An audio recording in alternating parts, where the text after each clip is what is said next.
My advice to everyone out there, stay away from that Hamul casino. Don't gamble with your lives there. A San Diego County supervisor calls for action a day after the Hollywood casino opens in Hamul. We see kids put in the hospital here. Last year we had over 20 children in the intensive care unit. Get your flu shot. That's the message from the county health officials. He was the first kid in the state of California, under 16, to be sent to an adult prison for murder. And the grandfather of the killer and the father of the victim team up to spread a message of peace. KPBS Evening Edition starts right now.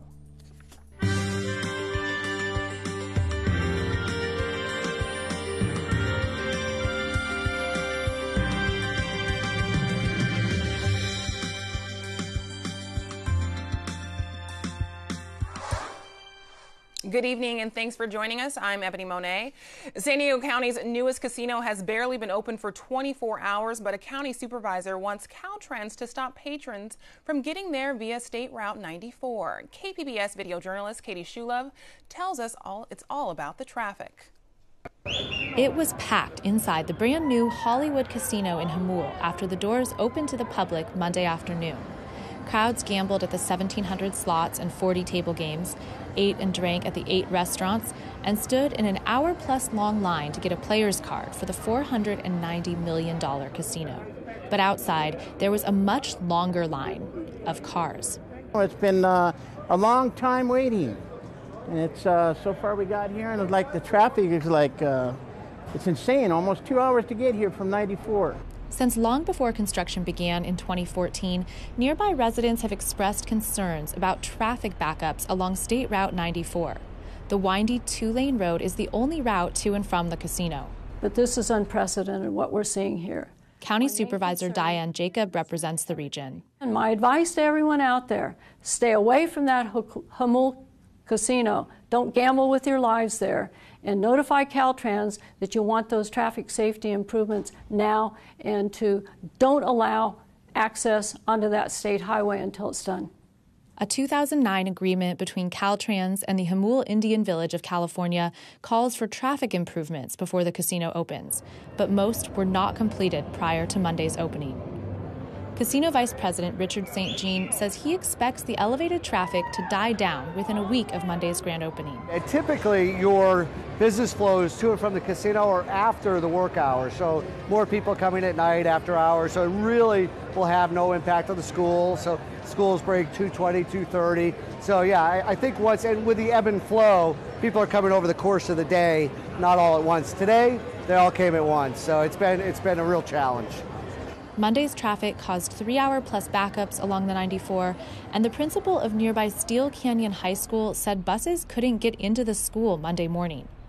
Jacob says her office received reports of traffic accidents, inebriated pedestrians, and blocked lanes. CAL FIRE was able to get at least one emergency vehicle through the traffic. Katie Shulov, KPBS News. The Highway Patrol says day 2 traffic for the casino was nowhere near yesterday's volume. The only heavy traffic today was right near the casino.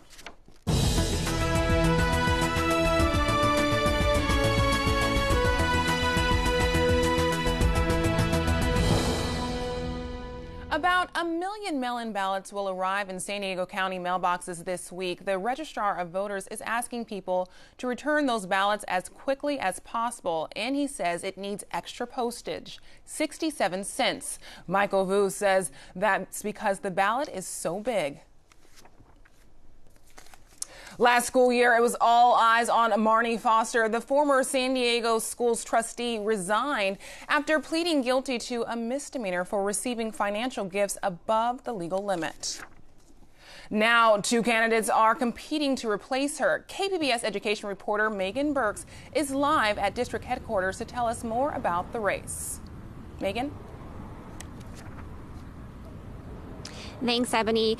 Last fall here at the district offices, board members voted to investigate one of their own. Marne Foster had been accused of using her position to secure a positive college recommendation for her son and to raise funds for his tuition. She ultimately pleaded guilty to taking about $3,000 to send him to a drama camp.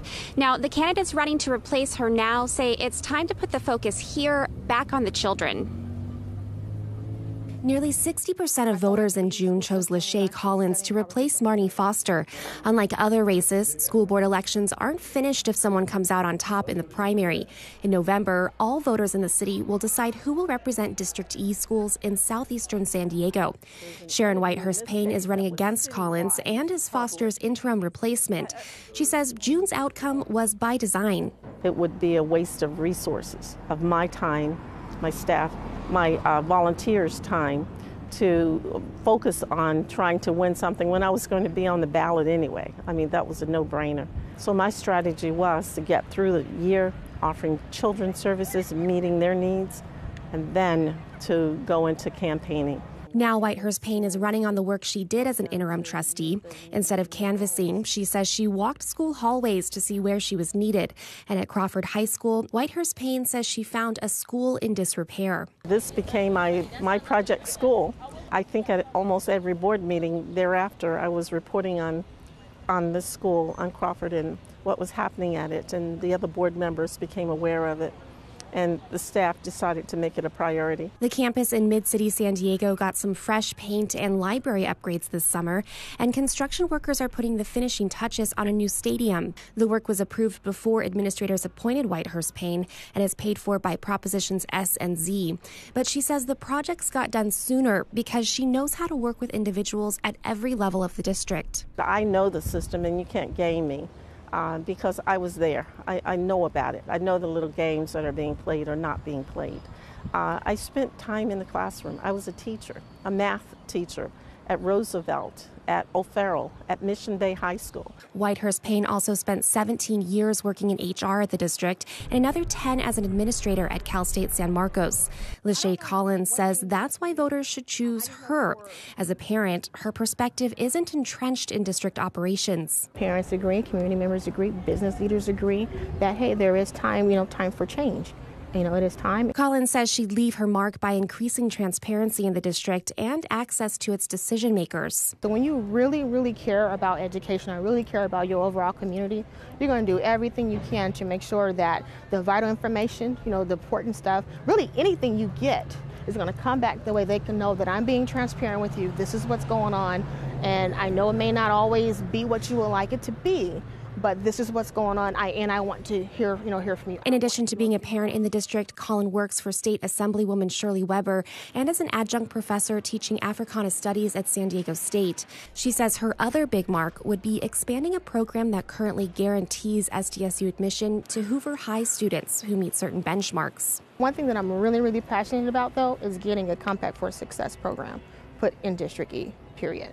I think that this population of students should be able to have that opportunity right there at their fingertips. But second to that, we need to get this budget straight to make sure that we do have equity across the board. Both candidates say they're focused on ensuring the students they represent have equal access to educational opportunities. Collins pointed to the number of college-level course offerings available to high school students in the area. Whitehurst Payne pushed through a proposal that expanded the courses district-wide, but they were ultimately scaled back in District E schools because of low enrollment. Collins says music is another place where quality is lacking. Yes, we have a large number of schools that are in various communities that are thriving. Strings, drum, band, all that good stuff. But then when you start to look at District E, within itself, it's very minimal support, is very minimal programs, and then the quality is very, very low. Whitehurst Payne says she's already talked to district staff about it. First couple of weeks when I was on the board, I actually went to a lot of concerts, citywide instrumental program concerts for each grade level. And I was looking for the diversity among the student population, and I didn't see it. And they assured me that that is at the top of the list for them to address. Neither candidate is proposing a sea change once in office. Both echo district leadership on the need to improve neighborhood schools so fewer families choose to send their kids elsewhere. The difference between the two is management style and background. And with a ballot that counts this time, both Collins and Whitehurst Payne are eager to point out those distinctions.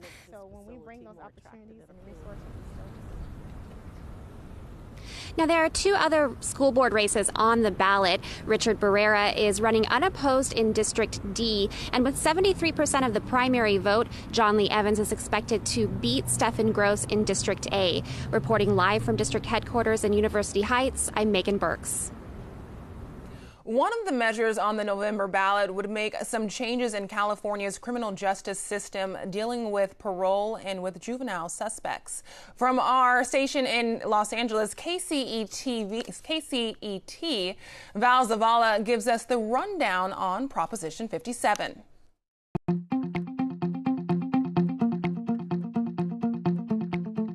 Prop 57 in 57 seconds. Prop 57 would change criminal sentencing, first for juveniles. For serious crimes, a minor can be tried as an adult, and right now prosecutors make the decision. Prop 57 would change that. Judges would decide. Proponents say this will keep minors out of the adult system where many become career criminals. Opponents say it means dangerous criminals will be tried as minors. Prop 57 also deals with adults convicted of nonviolent crimes. They would have a greater chance at parole by giving them more credit for good behavior. Governor Jerry Brown is for this. He says our prisons are jam-packed and California is under a federal order to reduce overcrowding. He says this will do that without endangering the public.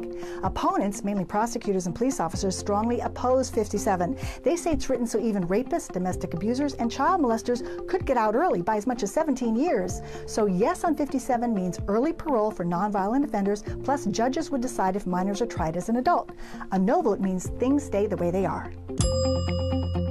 For a closer look at the propositions, go to kcet.org/ballotbrief. You can find all of our election coverage online at kpbs.org/voterguide. That's where you can find more in-depth information on candidates, plus local and state ballot measures. Federal prosecutors say they're filing criminal contempt charges against controversial Arizona Sheriff Joe Arpaio. It stems from immigration patrols by his deputies in Maricopa County, an area that includes Phoenix. Latinos accused the sheriff of racial profiling, and a federal judge told Arpaio to stop the patrols. He didn't stop them, but says that wasn't intentional. Arpaio is running for his 7th term. If convicted, he could face up to 6 months in jail. 5 San Diego firefighters and a structural engineer have been deployed to help with search and rescue efforts in states affected by Hurricane Matthew. The local search and rescue team is one of 10 working in Georgia and the Carolinas. Floodwaters in some areas are still rising, and officials say 4 more deaths were reported today. In total, Hurricane Matthew has killed 30 people in the U.S., more than 500 in Haiti. Health officials at Rady Children's Hospital are urging families to get the flu shot. KPBS reporter Susan Murphy tells us about the changes to this year's vaccine. With almost 300,000 visits a year to our campus, we feel we have a huge opportunity to impact the health of our children this flu season. The peak of San Diego's flu season is likely still weeks away, but doctors and nurses at Rady Children's Hospital are urging everyone 6 months and older to get vaccinated now, especially those with chronic conditions such as heart and lung disease. Rady Children's Hospital is offering a flu vaccine clinic for those 18 years and younger. Infectious disease specialist Mark Sawyer says the hospital has already seen a few cases of the flu. The influenza actually trickles along all through the year, but it really takes off in the wintertime. Anywhere from December to February, we usually see a big increase in cases. We see kids put in the hospital here. Last year, we had over 20 children in the intensive care unit. Last flu season, 68 people in the county died from the flu. So far this season, 1 person has died. Health officials say this year's vaccine covers 2 different strains of flu compared to last year's, and for the first time, it's also available for people with egg allergies. Another big change is the nasal spray is no longer available. 12-year-old Piper Shanks bravely rolled up her sleeve to get her flu vaccine. She has type 1 diabetes and is considered at high risk for the flu. She says the shot did not hurt at all and has this message for everyone. They should definitely get it because it's definitely worth getting a shot than getting sick and having the flu. Susan Murphy, KPBS News.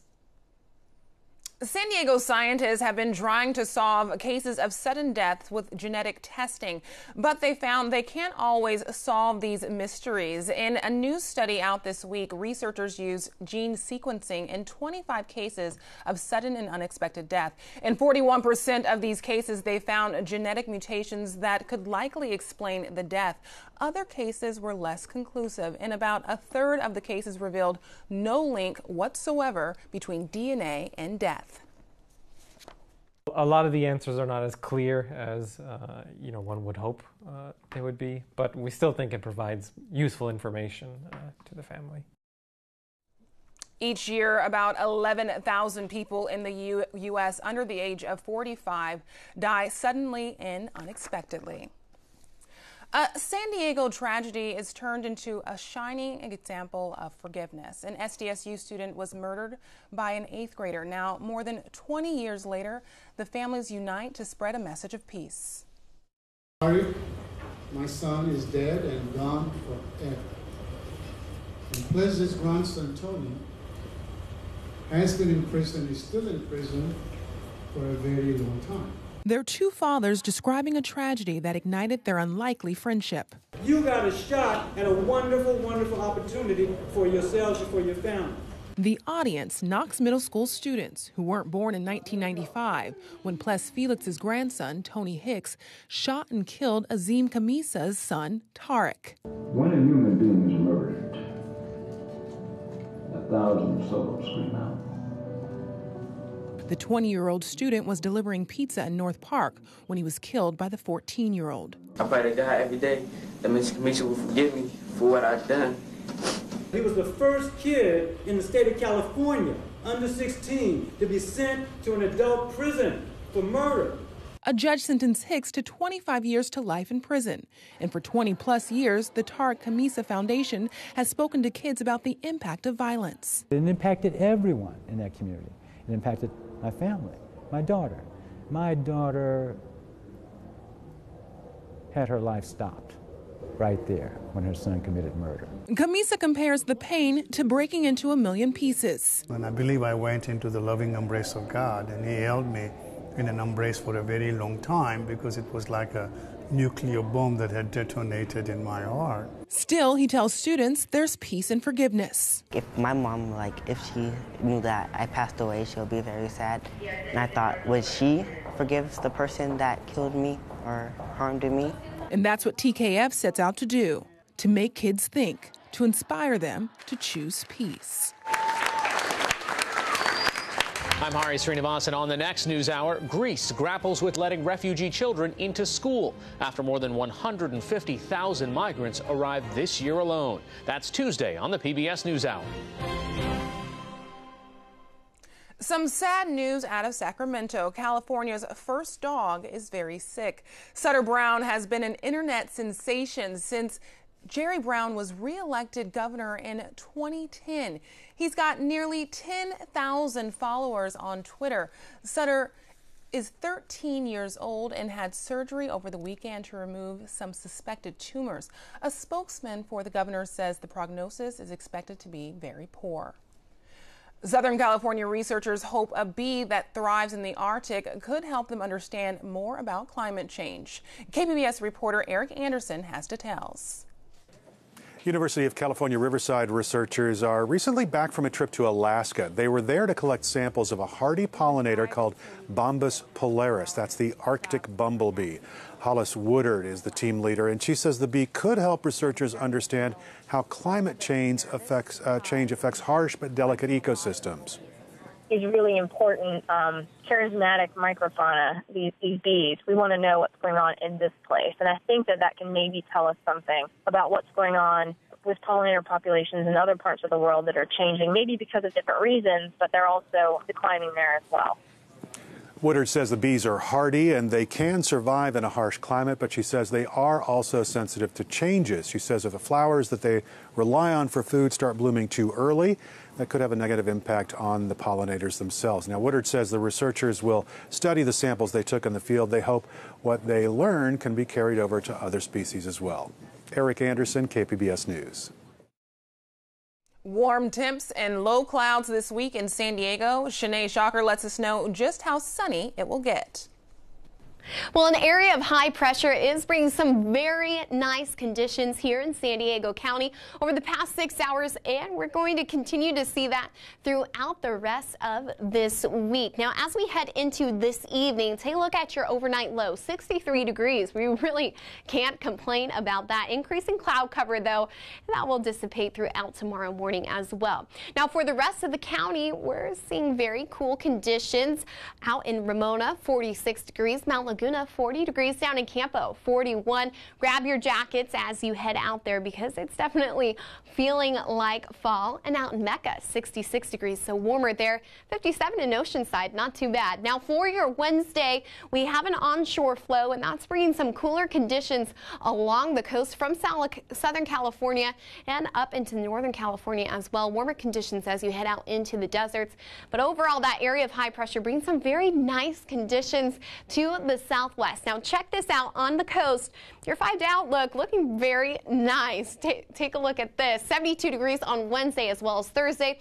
We build up into the mid-70s come the weekend, and definitely that sun is shining and it is very pleasant. And these overnight lows, not too shabby either. 55 degrees for Friday, 57 on Saturday, and 56 on Sunday. So definitely cool enough to grab a sweater and wear as well, but not too bad for fall. Now take a look as we head inland. These temperatures do rise just a bit. We are in the mid to upper 70s for tomorrow. On Thursday, though, we hit the low 80s, 79 degrees for your Friday, and it looks like a beautiful weekend ahead to get outdoors, go bike riding, go for a run.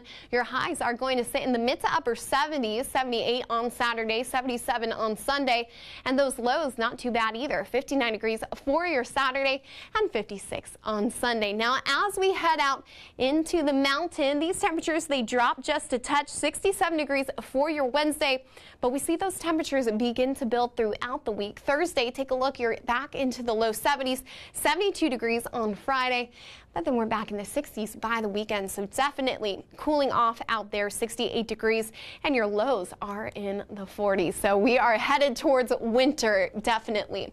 Now into the deserts, warmer temperatures continue. Doesn't feel much like fall out here. 93 degrees for your Wednesday. That extends basically through your Friday, and then we begin to see a cool off come Saturday and Sunday. And even on Sunday, we're getting into the mid to upper 80s with a low in the 60s. I'm Shanae Shocker, KPBS News. The Civic Center branch of the Oceanside Public Library will soon close for renovation. City officials say the library will close on October 31st and is scheduled to reopen in January. E-books and other online services will remain available during renovations, and there will be limited access to the library's community rooms and courtyard. 2, 3. Woo! All right. San Diego Mayor Kevin Faulconer has broken ground on a new community park in Ocean View Hills. It's the first in the city to be named after a Filipino American.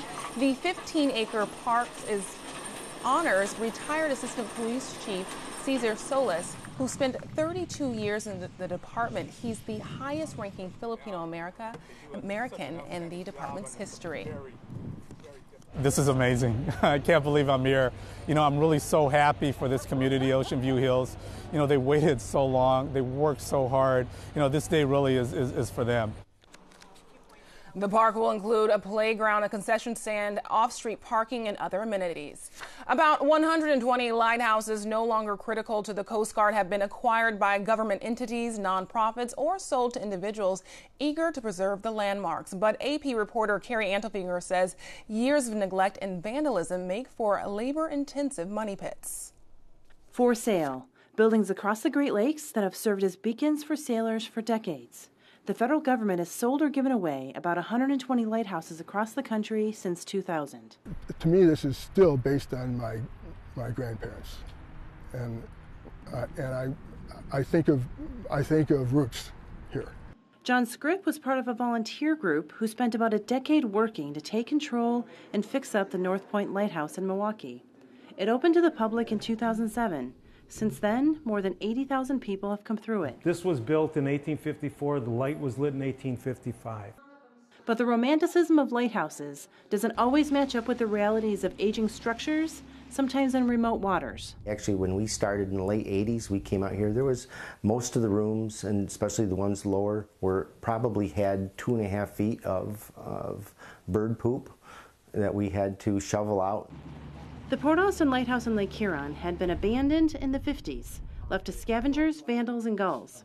Volunteers started restoring it in the mid-1980s. We all never thought more than a year or two ahead that all the projects that we had, and now here we are, 30 years later. The nonprofit that now owns it expects it will be another 3 years and more than $2 million before they can open it to the public. It's a journey the city of Port Washington is just about to start. The National Park Service recently selected it to become steward of the 81-year-old lighthead. It's been resounding, and people want this to be locally controlled, locally owned. The city is waiting on final approval from the U.S. General Services Administration, but plans to soon start fundraising for the expected $1.5 million in repairs, including new windows and exterior painting. The challenge of bringing a lighthouse back to life. Worth it to enthusiasts. I can see that we'd have this for, coming generations to enjoy. It's a lot better to do this than to have it torn down. The price of saving a piece of maritime history. Carrie Antelfinger, Associated Press. Tonight's stories are online at kpbs.org/evening edition. Thanks for joining us. Have a great night.